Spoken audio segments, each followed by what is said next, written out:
Kalau sudah, kita mulai ya. Kita berdoa supaya Tuhan memberkati kita pun proses belajar sepanjang hari ini berjalan dengan baik. Anak-anak, kompetensi dasar 3.1 atau kita bilang saja bab 1, itu kita bicara tentang dinamika, rotasi, dan kesetimbangan benda tegar. Oke. Nah, eh, materi dinamika, rotasi, dan kesetimbangan benda tegar ini mencakup beberapa hal. Yang pertama adalah tentang kesetimbangan benda tegar. Kita bahas hari ini tentang kesetimbangan benda tegar. Kemudian ada dinamika rotasi. Kemudian ada titik berat. Nanti kita lihat. Mungkin dalam 5-6 pertemuan kita selesaikan semua ini. Oke. Nah, kita mulai anak-anak. Ini ada satu gambar ilustrasi. Ya. Karena kita bicara tentang kesetimbangan, saya mau pilih pen dulu. Kita bicara tentang kesetimbangan anak-anak. Oke. Kesetimbangan ini kalau anak-anak lihat gambar anak-anak, ini adalah seorang nenek, oma-oma. Dia bisa jalan di atas tali yang sangat kecil, di bawahnya jurang dalam, lalu dia bisa jalan dengan setimbang. Ya.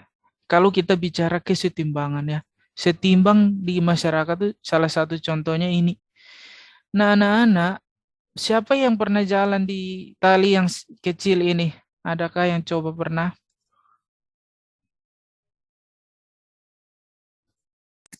Tidak. Tidak ada. Saya pernah, anak-anak, saya pernah coba, tetapi talinya saya ikat pendek-pendek, sehingga kalau jatuh ya tidak apa-apa. Tetapi kalau kalau dia kamu ikat di jurang misalnya, wah itu siapa yang berani. Nah, anak-anak, kesetimbangan itu sebenarnya kita juga bisa buat seperti ini, Oma. Karena kesetimbangan itu yang berperannya adalah otak kita, anak-anak. Otak kita yang membuat kita setimbang, bukan kita pu otot. Ya. Jadi setiap kita bisa jalan seperti ini tergantung kita punya otak. Karena di otak kita lah ada pusat kesetimbangan. Itu kita bicara tentang kesetimbangan anak-anak. Tetapi untuk materi kita fisika, kita belajar tentang kesetimbangan benda tegar. Ada benda tegar ini. Kalau bicara benda tegar anak-anak, ini contoh HP. HP ini termasuk benda tegar karena saat saya ramas seperti ini, HP ini tidak berubah bentuk. Tapi ada benda yang tidak tegar. Contohnya seperti plastisin atau karet dan lain-lain. Itu adalah benda yang tidak termasuk benda tegar karena dia bisa berubah kalau kalian kasih gaya. Oke. Nah, anak-anak kita lihat saat kita mempelajari kesetimbangan benda tegar nanti anak-anak seperti apa bentuknya, kita akan lihat syarat kesetimbangan dari benda tegar di dalam fisika ya. Kemudian kita lihat pertama kita lihat hari ini kita lihat adalah syarat kesetimbangan partikel. Kemudian pertemuan-pertemuan berikut kita akan lihat syarat kesetimbangan benda tegar. Ya, kita batasi hari ini pada kesetimbangan partikel. Karena anak-anak partikel juga zat padat dan partikel itu juga secara mikroskopik dia benda tegar. Nah, kalau kita bicara kesetimbangan juga anak-anak, mungkin anak-anak yang pernah lihat ini mainan. Mainan ini anak-anak dia punya bagian sayap burung dan ekor badan ke belakang ini akan setimbang kalau anak-anak sentuh di pembagian moncong burung ini. Nah, pernah kalian lihat permainan ini, permainan setimbang ini? Ini bagian yang ini besar ini dapat setimbang burung ini kalau anak-anak tahan di moncong ini. Itu kita bicara tentang kesetimbangan. Aneh, Pak saat dulu Pak lihat ini burung kok bisa setimbang kalau kita tahan di dia moncong, aneh. Tapi memang itu kenyataannya. Nanti mungkin ada yang pernah lihat ini? Adakah? Tidak pernah. Nah, nanti pasti satu kali anak-anak akan lihat. Dan kesetimbangan yang lain-lain itu banyak kesetimbangan yang unik-unik. Ya, nanti kita lihat. Kemudian anak-anak kita masuk pada materinya tentang kesetimbangan partikel. Nah, anak-anak, apa kasih gambaran kalau misalnya ini ada sebuah partikel, kita anggaplah besarnya seperti ini partikel itu. Kemudian partikel ini ditarik oleh 3 orang. Misalnya ditarik oleh Marvin. Marvin tarik di sini sesuai arah F1. Oke. Kemudian ayat tarik sesuai arah F2. Ini ayat tarik sesuai arah F2. Dia tarik partikel ini. Diikat tali, ini hanya misalkan. Diikat tali lalu ditarik ke arah F1 dan F2. Yang terakhir mungkin Clara. Clara tarik ke arah F3 ini. Nah, partikel ini anak-anak, kalau kan siapa punya gaya paling besar, pasti ini partikel akan jalan ikut dia. Ya kan, ini ada permainan pramuka yang model seperti ini. Siapa yang menang atau permainan pramuka itu kasih masuk paku di dalam botol, pernah Pak lihat? Siapa yang paling besar gayanya, pasti ini partikel ini akan lari ikut dia. Misalnya Clara punya gaya paling besar, maka pasti partikel ini akan bergerak ke arah Clara. Nah, anak-anak, yang dimaksud dengan kesetimbangan partikel ini adalah kalau jumlah gaya, walaupun ketiga orang ini menarik dengan gaya yang berbeda-beda besarnya dan berbeda-beda arahnya, tetapi partikel ini dikatakan setimbang kalau partikel ini tidak bergerak kemana-mana. Atau dapat dikatakan anak-anak bahwa syarat partikel ini setimbang kalau sigma F-nya itu sama dengan 0. Sigma ini kan jumlah. Sigma F-nya sama dengan 0. Yaitu sigma F, F1 tambah F2 tambah F3 itu sama dengan 0. 0 ini artinya partikel ini akan tetap diam. Itu syarat dari kesetimbangan partikel. Kemudian anak-anak, kalau gaya-gaya ini kita taruh pada koordinat kartesius, ini Pak gambar pakai mouse jadi kurang bagus. Ini ada koordinat Y, ini ada koordinat X. Maka kita bisa uraikan ini ada F1X. Ini di sini F2, F1Y. Demikian juga F2, Y-nya, F2X-nya ada di sini. Kemudian ini F3 ada X-nya, ada Y-nya. Ingat bahwa arah ke kanan adalah X positif, ke kiri X negatif, ke atas Y positif, ke bawah Y negatif. Kalau kita uraikan semua gaya-gaya ini, anak-anak, kita akan dapat bahwa jumlah Fx itu juga harus sama dengan 0 untuk memenuhi syarat kesetimbangan partikel.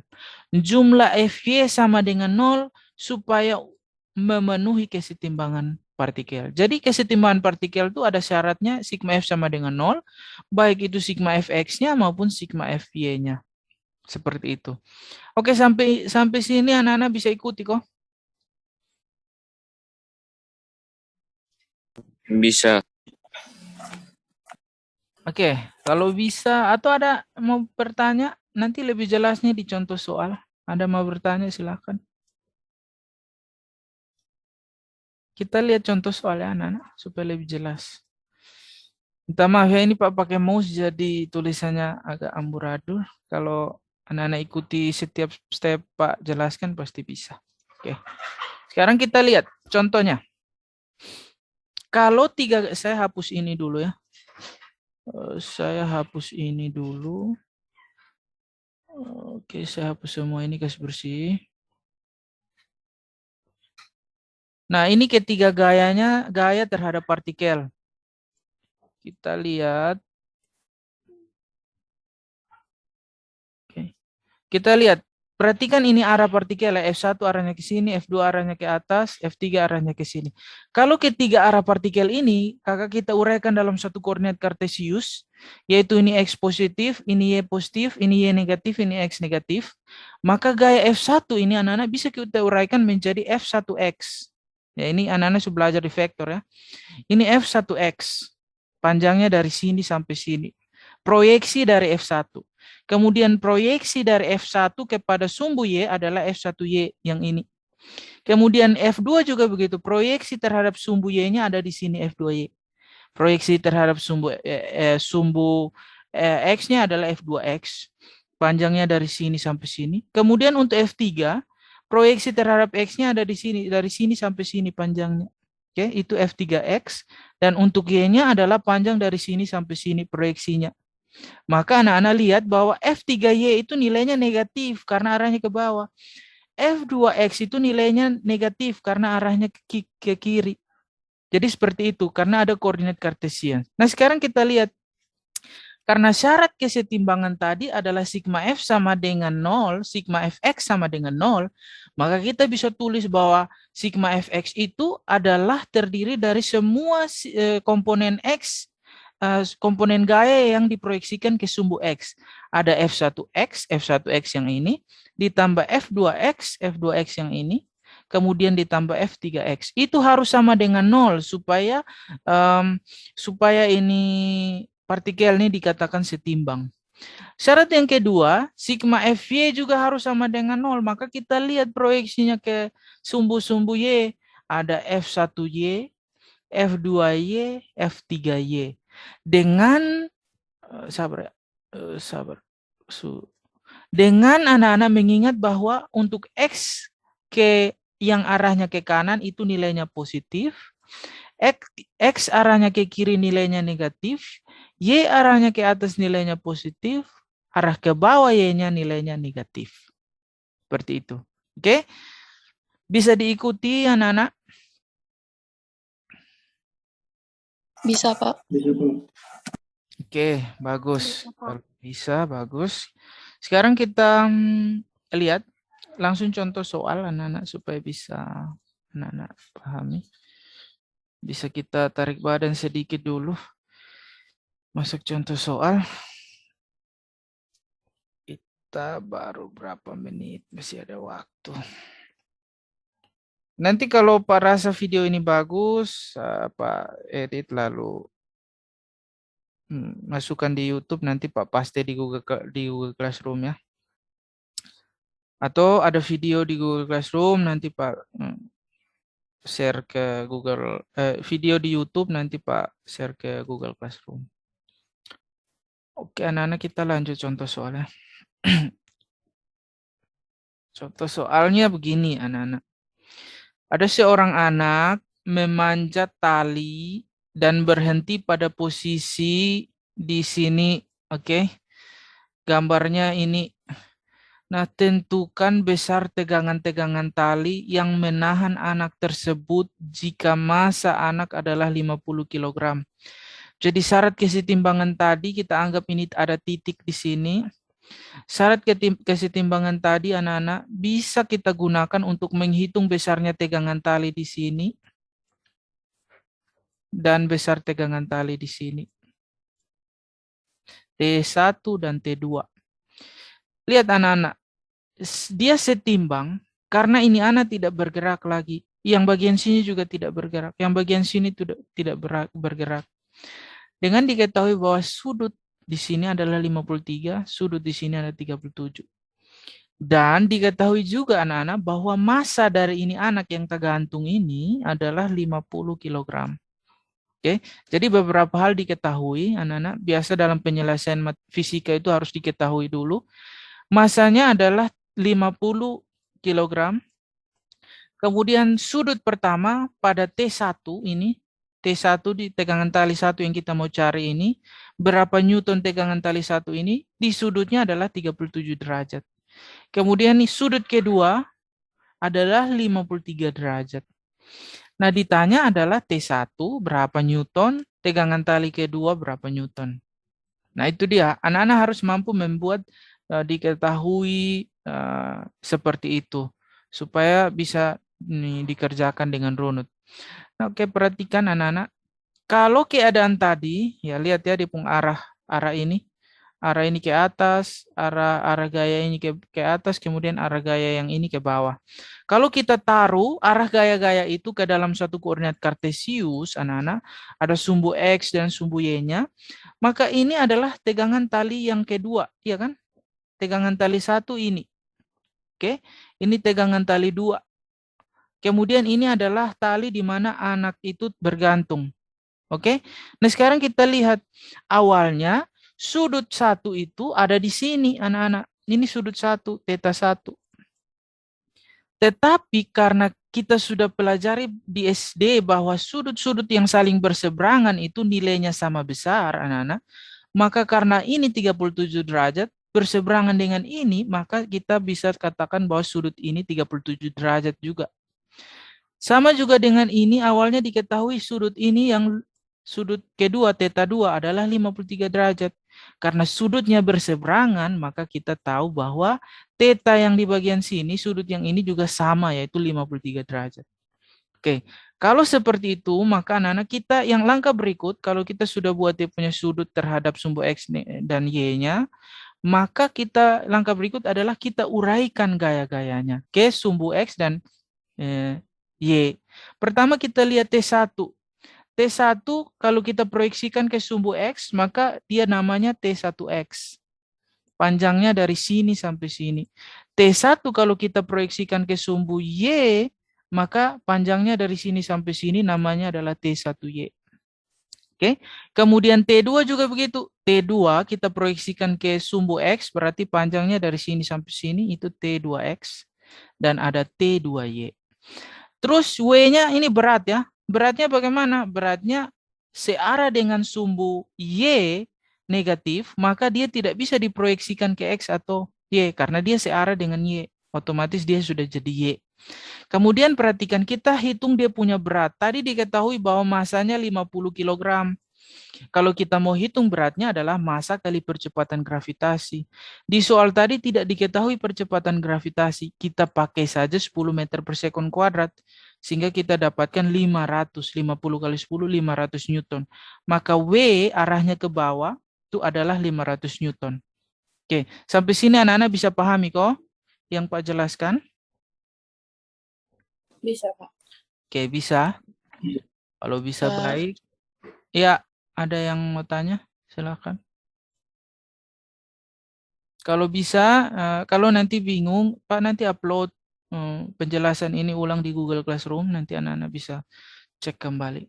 Yang berikut anak-anak kita lihat, kalau seperti itu kita juga harus definisikan T1X itu anak-anak, kalau kita bicara X itu kita bicara cos ya. Kalau kita bilang X berarti cos, kalau Y berarti sin. Ingat itu, kalau Y berarti sin. Maka T1X itu adalah T1 cos 30 derajat. T1 punya sudut adalah 30 derajat. Maka T1X itu adalah nilainya adalah T1 cos 30 derajat. Cos sudutnya 30 derajat. Kemudian T2X itu anak-anak adalah T2 cos sudut T2. Sudut T2 adalah 53. Maka T2 cos 53. Ingat, T1X ini anak-anak arahnya ke sumbu X negatif, maka nilainya harus X negatif. Oke, T2X itu positif karena arahnya ke kanan. Kita lihat yang Y anak-anak. Kalau yang Y, semua gaya yang bekerja pada sumbu Y adalah yang pertama T1Y. Karena kita pakai Y, maka ada sin di sini. T1Y berarti T1 sin di sudut 1 adalah 30 derajat, 37 derajat. Kemudian T2Y adalah T2 sin 53 derajat. Dan ada gaya yang bekerja pada sumbu Y lainnya yaitu W. Karena W arahnya ke bawah artinya ke Y negatif, maka W ini juga kita harus masukkan ke komponen-komponen pada sumbu Y. Kalau ini anak-anak kita sudah bisa buat, maka tinggal kita untuk mencari T1 dan T2, kita tinggal pakai syarat kesetimbangan partikel tadi. Syarat kesetimbangan partikel adalah sigma Fx itu harus sama dengan 0. Ingat, sigma Fx itu harus sama dengan 0. Fx itu terdiri dari T1x dan T2x. Yang tadi, T1x dan T1 ini adalah gaya tegangan tali pada tegangan tali 1. T2 adalah gaya tegangan tali 2. Kenapa F-nya berubah jadi T? Karena ini maksudnya jumlah gaya-gaya, maksud sigma Fx ini artinya jumlah gaya-gaya yang bekerja pada sumbu X. Gaya tegangan tali 1, gaya tegangan tali 2. Pada yang diproyeksikan ke sumbu X1 dan X2. Maka kita masukkan nilainya tadi, T1X itu nilainya negatif karena arahnya ke kiri tadi. Maka kita tulis min di sini. Jadi min T1 cos 37 derajat tambah T2 cos 53 derajat dari persamaan yang tadi. Kita masukkan nilai cos 37 itu anak-anak nilainya adalah 0,8. Cos 53 itu nilainya adalah 0,6. Maka kita dapatkan, kita masukkan cos 37 ini jadi 0,8, jadi minus 0,8 T1 anak-anak. Ditambah dengan 0,6 T2 karena cos 53 ini 0,6. Oke? Kita dapat satu persamaan anak-anak dari sumbu X. Sekarang kita mau cari persamaan kedua dari sumbu Y, yaitu menggunakan syarat kesetimbangan ketiga, yaitu Fy sama dengan 0. Kita lihat semua jumlah gaya-gaya yang bekerja pada sumbu Y. Yang pertama adalah T1Y, T2Y, dan minus W. Ada yang tahu kenapa di sini minus? Ada yang tahu? Ada yang bisa kasih pendapat? Kenapa W-nya minus? Karena W posisi di bawah. Iya, betul sekali. Karena W ini dia punya arah gayanya ke bawah. Gaya beratnya anak itu. Sehingga Y negatif kan. Sekarang kita masukkan nilainya. Bagus anak-anak. Sekarang bisa pahami. Sekarang kita masukkan nilainya. T1Y itu adalah T1 sin 30 derajat. T2Y itu adalah T2 sin 53 derajat. Kita lihat di sini. Ini ada minus W di sini kan. Langsung otomatis Pak pindah nilai W ini ke seberang, di seberang sama dengan dari nilai negatif berubah menjadi nilai positif. Ya. Dari nilai negatif di sebelah kiri, kasih pindah ke kanan, dia berubah menjadi positif 500. Maka kita masukkan saja anak-anak, ingat sin 37 derajat itu kebalikannya dari 0,8, itu dia 0,6 sin 37. Sin 37, cos 37 0,8, sin 37 0,6. Kemudian sin 53 0,8. Jadi terbalik saja nilainya. Kemudian kita masukkan anak-anak, jadi T1 sin 37 adalah 0,6 T1. T1-nya tetap, yang ini T1-nya tetap. Kemudian T2 sin 53 itu 0,8 T2 sama dengan 500. Kita dapat dua persamaan anak-anak. Dua persamaan dengan dua variabel yang tidak diketahui, yaitu T1 dan T2. Kalau kita sudah dapat persamaan 1 dan 2 ini, anak-anak, sisanya adalah operasi matematika. Ada yang tahu kok operasi apa yang bisa kita gunakan dari dua persamaan ini untuk mendapat T1 dan T2? Ada yang masih ingat?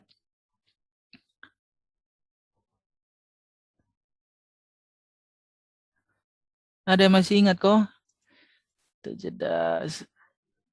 Kalau ada dua persamaan dengan dua variabel tidak diketahui, matematika bilang apa? Bagaimana selesaikannya? Kita selesaikan dengan metode eliminasi dan substitusi. Kalau anak-anak ingat, ada metode eliminasi dan metode substitusi. Nah, kita lihat bagaimana caranya anak-anak. Kita lihat. Kita taruh dulu persamaan pertama dari X itu. Yang dari sini, minus 0,8 T1 tambah 0,5 T2 sama dengan 0. Kemudian kita taruh persamaan kedua, 0,6 T1 tambah 0,8 T2 sama dengan 500. Dari dua persamaan ini anak-anak kita harus, misalnya kita mau kasih hilang T1. Berarti kita samakan dulu 0,8 ini dengan 0,6 ini supaya nilainya sama, kita kali berapa. Itu kan cara substitusi eliminasi kan? Maka paling gampang adalah anak-anak supaya samakan T1 di atas dan T2 di atas, kita kali saja. Di bagian atas ini kita kali 3. Di bagian bawah ini semua kita kali 4 supaya T1-nya sama. Kita lihat hasilnya. Kalau kita kali 3 untuk persamaan di atas, maka T1 ini berubah menjadi minus 2,4 T1. Yang 0,6 ini kita kali 3 hasilnya 1,8 T2. 0 kita kali 3 tetap 0. Oke? Terus persamaan di bawahnya, persamaan kedua bagaimana? Kita kali 4. Kalau kita kali 4, 0,6 hasilnya adalah 2,4. Sama ya. Ini 2,4 di atas, di bawah juga 2,4. Supaya bisa kasih eliminasi T1. Kita kali 4 dengan 0,8 hasilnya 3,2 T2. 4 kita kali dengan 500 itu adalah 2000. Nah, berarti anak-anak operasi apa yang harus kita gunakan untuk mengeliminasi T1 ini? Tambah atau kurang? Kalau dia begini, ini di atas min, tambah ya, berarti kita jumlah saja anak-anak.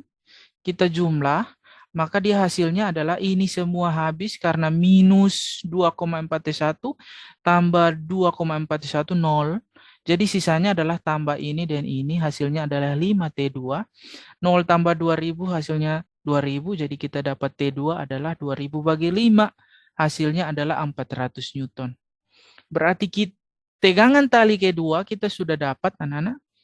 Tinggal kita cari tegangan tali pertama dengan mensubstitusikan ini 3 persamaan 3 ini. 400 Newton ini kita substitusikan ke dalam persamaan. Boleh persamaan 1, boleh persamaan 2, boleh. Tinggal anak-anak substitusikan dia. Kita masukkan T2-nya di sini anak-anak. Adalah 400, berarti 0,6 kali 400. Kita dapat minus 0,8 T1 tambah 240 sama dengan 0. Kita pindahkan saja yang ini, minus 0,8 T1. Kemudian kita balik, jadi dia berubah jadi positif. Ini operasi matematika sederhana ya. Jadi 0,8 ini kita pindah sebelah, kita balik persamaan. Kita bisa dapat bahwa T1 itu adalah 240 bagi 0,8. Maka hasilnya adalah 300 Newton, anak-anak. Jadi kita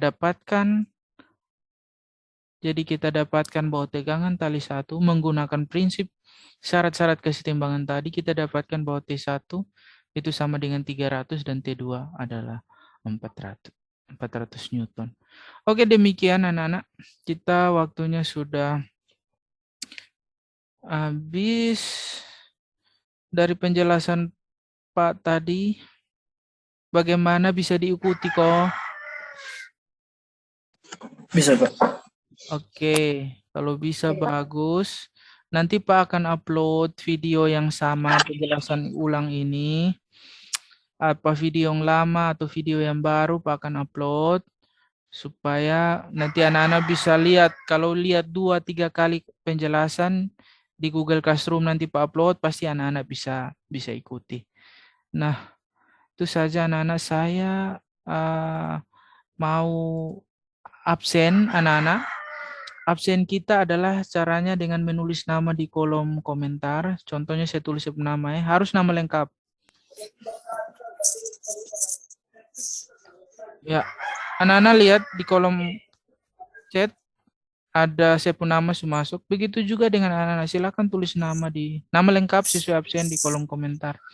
Nanti ini otomatis terekam karena saya sedang rekam video ini untuk mungkin nanti saya upload.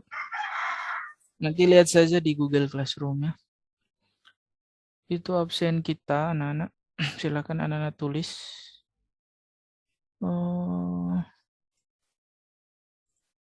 Kemudian ini ada animasi. Anak-anak bisa lihat. Ini juga menggunakan konsep kesetimbangan. Ini kesetimbangan titik. Tinggal anak-anak taruh koordinat kartesiusnya di sini. Baru anak-anak gunakan aturan penjumlahan tadi. Menggunakan sudut-sudut. Ini sudut-sudutnya sudah ada sama.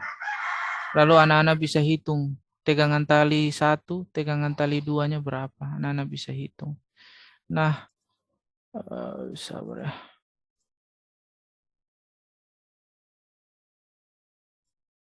Nah, ini contohnya, anak-anak. Jadi, kalau ini animasi anak-anak lihat, panjang dari ini anak panah ini menggambarkan tegangan talinya. Lihat ini yang warna biru lebih panjang dari warna merah. Artinya, pada keadaan ini tegangan tali di bagian 1 ini lebih besar dari tegangan tali di bagian 2. Itu gambarannya. Untuk mau tahu nilainya, anak-anak gunakan pendekatan penyelesaian tadi. Ini contoh sederhana Pak, kasih gambaran animasinya. Oke.